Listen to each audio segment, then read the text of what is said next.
নতুন রূপে রাঙার বিপদ করতে আবারও ফিরে এলো আহিরি। হ্যাঁ বন্ধুরা, এমনটা দেখা যাবে। তাই সম্পূর্ণ জানতে ভিডিওটিতে লাইক দিয়ে চ্যানেলটি সাবস্ক্রাইব করে দেখতে থাকুন। গল্পের শুরুতেই দেখা যাবে রাঙা একলব্যকে বলে, তুই ঠিক মতো যাবি, আবার ঠিক মতো বাড়ি ফিরে আসবি, ঠিক আছে? তখন একলব্য বলে, আচ্ছা ঠিক আছে। তারপরেই একলব্য সেখান থেকে বেরিয়ে যায়। ওইদিকে প্রমিতা প্রমিতা মিটিমিটি হাসতে থাকে ওদের কাণ্ড দেখে। তারপরে একলব্য চলে গেলেই রাঙাকে জড়িয়ে ধরে প্রমিতা। তখন রাঙাকে প্রমিতা বলে, দেখ রাঙা, এবার কিন্তু ওই মেয়েটাকে নিয়ে আমাদের একটা ডিসিশন নিতেই হবে। ওকে কিন্তু আর হোমে রাখা যাবে না। তুই বুঝতে পারছিস ব্যাপারটা? কারণ আস্তে আস্তে না হলে সবাই কিন্তু জেনে যাবে যে তোর মতো দেখতে আরেকটা মেয়ে আছে। আর আকু কিন্তু সন্দেহ করছে। আকু তো সেদিন মন্দিরে দেখেও ফেলেছিল ওই মেয়েটাকে। ওকে একটা কাজে দিতে হবে। তখন রাঙা বলে, কিন্তু কি কাজে দেবো বলতো মা? ওকে না আমরা বরং আগের জায়গায় পাঠিয়ে দেই। তখন প্রমিতা বলে, না না, আগের জায়গায় পাঠিয়ে দিলে কি করে হবে? ওখানে বা ও কি করবে? তখন রাঙা বলে, তাহলে তাহলে আমরা বরং সবাইকে বলেই দেই। তখন প্রমিতা বলে, না না রাঙা, এতে বিপরীত হতে পারে। কারণ আকু কিন্তু সন্দেহ করছে। আর তাছাড়া এটাতে সবাই ভালোভাবে নাও নিতে পারে যে তোর মতো আরেকটা মেয়ে আছে। বুঝতে পারছিস তুই? তখন রাঙা বলে, তাহলে কি করব মা? বল না কি করব? ও তো আর আমার নিজের কেউ না। ও তো আর শুধুমাত্র আমার মতো দেখতে। ও তো আমার জমজ বোনও না। তখন প্রমিতা বলে, দেখ রাঙা, সেটা বলাও যায় না। দেখ তোর বাবা হয়তোবা তোর তোর আর তোকে আর তোর দাদাকে বলেনি। তোর জমজ বোন থাকতেও তো পারে। তাই এটা নিয়ে না বেশি বাড়াবাড়ি করিস না। তুই আক্কুকে একটু বুঝিয়ে বলিস। তখন রাঙা বলে, ঠিক আছে, আমি উড়ান বাবুকে বুঝিয়ে বলবো রে মা। তারপরেই প্রমিতা রাঙাকে বলে, দেখ রাঙা, হুট করে কোনো কিছু ব্যাপার বলে ফেলিস না। যতটুকু বলতে বলবো ততটুকুই বলবি। কারণ কারণ এই নিয়ে কিন্তু অনেক ঝামেলা সৃষ্টি হতে পারে। আর আকু কিন্তু আগেও মেয়েটাকে দেখেছে। তাই ও কিন্তু সন্দেহ করছে। তাই তুই বেশি বাড়াবাড়ি করিস না। তখন রাঙা বলে, ঠিক আছে মা, তুই যেভাবে বললি আমি সেভাবেই করব। ঠিক আছে? তখন তখন প্রমিতা বলে, ঠিক আছে, তুই যা আক্কুর সঙ্গে বরং পরে এই নিয়ে কথা বলবি। আক্কু কিন্তু আমাদের দুজনকেই আমাদের দুজনকেই এই নিয়ে দোষারোপ করবে। তখন রাঙা বলে, ঠিক আছে। তারপরে রাঙা চলে গেলেই প্রমিতা প্রমিতা প্রার্থনা করতে থাকে আর বলে, তুমি দেখো দেখো, আমাদের পরিবারে একটু সুখের শান্তি আমরা দেখছি। এর মধ্যে আর কোনো রকম কোনো বিপদ যেন আমাদের পরিবারে ঘনিয়ে না আসে। এই বলেই সেখান থেকে প্রমিতা চলে গেলেই বিন্দা আড়াল থেকে সব কথা শুনে ফেলে। তখন বিন্দা আড়াল থেকে বেরিয়ে এসে বলে, আমি তো তাহলে ঠিকই ভেবেছিলাম ওই আশ্রমে রাঙার মতো দেখতে আরেকটা মেয়ে আছে। এতদিন ধরে আমাদেরকে বোকা বানানো হচ্ছিল, তাই তো? বিন্দা, তোর লাকটা না খুব ভালো। তুই আজকে সব জানতে পারলি। রাঙার মতো দেখতে আরেকটা মেয়ে আছে। এতদিন ধরে রাঙা যে গেমটা খেলেছে, এবার সেই গেমটা আমাকে খেলতে হবে, আমাকে। এবার রাঙা দেখ, তোকে কাঁটা দিয়ে আমি কাঁটা তুলবো। তোর আমি কি অবস্থা করি। তুই এতদিন আমাদেরকে বোকা বানিয়েছিস তো, এবার তুই তুই তোর ফাঁদে পড়বি তুই। এই বলে বিন্দা প্ল্যান করতে থাকে। তারপরে দেখা যাবে বিন্দা আহিরিকে ফোন করে আর বলে, এবার এবার তোমার রাঙার ক্ষতি করার জন্য আবারও নতুন রূপে নতুন ভাবে ফিরে আসতে হবে। এবার সময় হয়ে গেছে তোমার ফেরার। তখনই আহিরি শুনতে থাকে। তখন বিন্দা বলে, শোনো, কালকে বাড়িতে পুজো আছে। আর তাছাড়া রাঙাকে রাঙাকে তোমাকে এবার এমন ভাবে জব্দ করতে হবে যেন রাঙা কোনোদিনও আর মাথা তুলে দাঁড়াতে না পারে। কারণ ওই আশ্রমে রাঙার মতো দেখতে হুবহু আরেকটা মেয়ে আছে, যে মেয়েকে দিয়ে রাঙা এতদিন গেমটা খেলেছিল। তখনই আহিরি হাতে একটা ছুরি নিয়ে নেয় আর একলব্য আর রাঙার ছবিতে ছুঁড়ে মারে। তারপরে আহিরি রাগান্বিত ভাবে তাকিয়ে থাকে সে ছবির দিকে। ওইদিকে দেখা যাবে একলব্য ঘুমোচ্ছে। তখন রাঙা একলব্য ঘুমিয়ে গেলেই সেখান থেকে চুপি চুপি নেমে আসে। তারপরেই দেখা যাবে সে রাঙার মতো দেখতে ওই মেয়েটাকে ফোন করে। তখন মেয়েটা রাঙার ফোন দেখেই উঠে বসে আর বলে, দিদি ফোন করেছে। তারপরেই মেয়েটা বলে, আচ্ছা দিদি, তোরা কোথায় ছিলি বলতো? তুই কোথায় ছিলি? তোরা তো কেউ আমার কোনো খোঁজ খবর নিচ্ছিস না। এখানে জানিস টাকা দেওয়া হচ্ছে না বলে আমাকে ঠিক মতো খেতে পর্যন্ত দেয় না। কেউ কেউ আমার সঙ্গে কথা বলে না, খেতে দেয় না, কিচ্ছু করে না। আমি কত কষ্ট পাচ্ছি তুই জানিস? তখন রাঙা বলে, শোন আমি তোকে কি বলছি, তোর টাকা দেওয়া হয়ে গেছে। কালকে থেকেই সব ঠিক হয়ে যাবে, তুই চিন্তা করিস না। তখনই মেয়েটা বলে, আচ্ছা দিদি, তুই জানিস আমি কত কষ্ট করেছি? তোরা তো কেউ আমাকে মনে করিসনি, আমাকে আমার খবরও নিসনি। আমরা কি সবাই ভুলে গেছিস? তখন রাঙা বলে, তুই জানিস না রে, এখানে আমার সঙ্গে অনেক কিছু হয়ে গেছিল। আমি সমুদ্রে পড়ে গিয়েছিলাম। সে অনেক কথা। তখন মেয়েটা বলে, দেখেছিস, আমি তো কিছুই জানি না রে দিদি, তোর এত বিপদ গেল, অথচ আমাকে কেউ বলার প্রয়োজনও মনে করলো না। আমি তো রাগ করেছিলাম তোর উপর।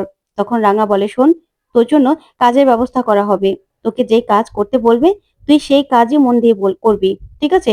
সেটাই হলো তোর কাজ। তুই ওখানে আর বসে থাকবি না। তখন তখন মেয়েটা বলে, আচ্ছা, আমি আর কি কাজ শিখবো বলতো? আমি আর কি কাজ করব? আমার তো কোনো কাজ করতে ভালোই লাগে না, একটু ভালো লাগে না। আমি তো তোর উপর প্রচন্ড রেগে গিয়েছিলাম। ভেবেছিলাম যে তোর শ্বশুর বাড়িতে গিয়ে আমি সবাইকে সবটা বলে দেব, ওখানে গিয়ে ঝামেলা করব। তখন রাঙা বলে, না না, তোকে আমি যেরকম ভাবে বলবো ঠিক ওরকম ভাবেই শুনবি। কালকে সত্যনারায়ণ পুজো তো, তারপরেই আমি তোর সঙ্গে দেখা করতে আসবো, ঠিক আছে? তুই ততক্ষণ পর্যন্ত লক্ষ্মী মেয়ে হয়ে থাকবি। তখন মেয়েটা বলে, ঠিক আছে দিদি, ঠিক আছে, আমি বরং লক্ষ্মী মেয়ে হয়েই থাকবো। তারপরে রাঙা বলে, আচ্ছা, এখন বরং ঘুমিয়ে পড়, ঠিক আছে? এই বলে রাঙা ফোনটা রাখলেই তখনই প্রমিতা সেখানে চলে আসে। আর সে বলে, রাঙা, তোর সঙ্গে যা কথা বলেছিস আমি শুনেছি, কিন্তু শোন, এইভাবেই ওকে বুঝিয়ে সুঝিয়ে রাখতে হবে রাঙা। তুই তো বুঝতে পারছিস। আকুকে তুই বলে দিয়েছিস? তখন রাঙা বলে, না রে মা, আমি এখনো কিছু বলিনি। তখন প্রমিতা বলে, দেখ, আকুকে এখন কিছু তোর বলার দরকার নেই, কারণ আক্কু তো ওই মেয়েটাকে দেখেছে। এখন আক্কুর মনে সন্দেহ আছে। তুই যদি এখন বলিস, তাহলে আক্কু তোর উপর সন্দেহ করবে আর বলবে যে তুই তুই ওকে ঠকিয়েছিস, ওই মেয়েটাকে বাড়িতে কেন এনেছিলি? তখন রাঙা বলে, ঠিকই তো মা, আমি তো সেই ভেবেই এখনো উড়ানবাবুকে কিচ্ছু বলতে পারিনি। উড়ানবাবু তো আমাকে ভুল বুঝবে, তাই না? আর আমার উপর রাগ করবে, বলবে অন্য একটা মেয়েকে আমি কেন এনে রেখেছি। তখন প্রমিতা বলে, হ্যাঁ, সেই জন্যই তো তোকে আমি কিচ্ছু বলতে বারণ করছি। কটা দিন চলে যাক, তারপরে দেখবি সব ঠিক হয়ে যাবে। আর তাছাড়া তুই এখন মা হতে চলেছিস, একটা বছর না বলতে বলতেই চলে যাবে। কালকে সত্যনারায়ণ পুজো, তারপরে তোর আমি সাথ দিব। তারপরে দেখবি হই হুল্লোড় করে আমরা সব সময়গুলো কাটিয়ে দেব। আর কোনো রকম কোনো বিপদ আসবে না। তোর না এখন আর বলার দরকার নেই। মেয়েটা যেখানে আছে সেখানেই থাকুক। তখন রাঙা বলে, ঠিক আছে রে মা। তখন প্রমিতা বলে, যা, গিয়ে শুয়ে পড়। তারপরেই রাঙা গিয়ে শুয়ে পড়ে। ওইদিকে প্রমিতাও চলে যায়। তারপরে সকাল সকাল সবাই পুজো যোগাযন্ত্র করছে। ওইদিকে রাঙাও তখন নেমে আসে নিচে আর বলে, মা, আমি কাজ করব তো, আমি কি কাজ করব বল? তখন পাঞ্চেরি বলে, না না, তোর কোনো কাজ করতে হবে না। তখন রাঙা বলে, আমি এখন থেকে কাজ করব না? কি বলছিস দিদিভাই বলতো? তখন একলব্য নেমে আসে আর রাঙাকে দেখে রাঙার দিকে তাকিয়ে থাকে আর খুব খুশি হয়ে যায় রাঙাকে দেখে। তখন রাঙাও একলব্যর দিকে তাকিয়ে খুশি হয়। তারপরে প্রমিতা ময়নাকে ডাকতে থাকে। তখন ময়না দৌড়ে আসে আর বলে, আমার না শরীরটা মোটেও ভালো নেই আজকে। তখন প্রমিতা বলে, হ্যাঁ, তাই তো, যখনই বাড়িতে বড় কোনো কাজ থাকে তখনই তোমার শরীরটা ভালো থাকে না ময়না, সেটা তো আমরা জানি। কাজ দেখলেই তোমার শরীরটা খারাপ হয়ে যায়, সেটা তো আমরা বুঝতে পারি। তখন ময়না বলে, মা, আপনি এমন কথা বলতে পারলেন? তখনই সার্থকী বলে, হ্যাঁ, তাই তো, তাই তো, তোমাকে আমি কখন থেকে বলছি যে যাও, যাও নিচে যাও, একটু পুজোর কাজকর্ম করো। না, তুমি এদিক ওদিক করে বেড়াচ্ছ। তোমার জন্য না আমার সব সময় মাথাটা নিচু হয়ে যায়, তোমার জন্য, তোমার এই কাজ চুরির জন্য। তখন তখন ময়না বলে, হ্যাঁ, সব দোষ আমার, তাই না? তখন সার্থকী বলে, হ্যাঁ, সব তো তোমারই দোষ। ওইদিকে দেখা যাবে বিন্দা বিন্দা আহিরিকে ফোন করে।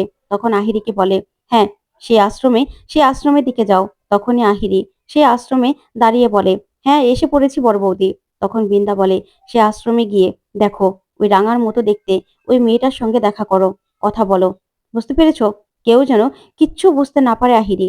তখন আহিরি বলে, চিন্তা করো না, আমি ওরকম ভাবে ফিরে এসেছি। তখন বিন্দা বলে, হ্যাঁ, কোনো রকম ভাবেই কেউ যেন কোনো কিছু বুঝতে না পারে। যেই অপরাধ তোমার সঙ্গে যারা করেছে তাদেরকে এবার প্রতিশোধ নিতেই হবে তাদের উপর। তখন বিন্দা বিন্দা বোঝাতে থাকে আহিরিকে আর আরো আরো রাগিয়ে দিতে থাকে রাঙা আর একলব্যর উপর। তখন আহিরি বলে, বড় বৌদি, আমি না কিচ্ছু ভুলিনি, কিচ্ছু ভুলিনি।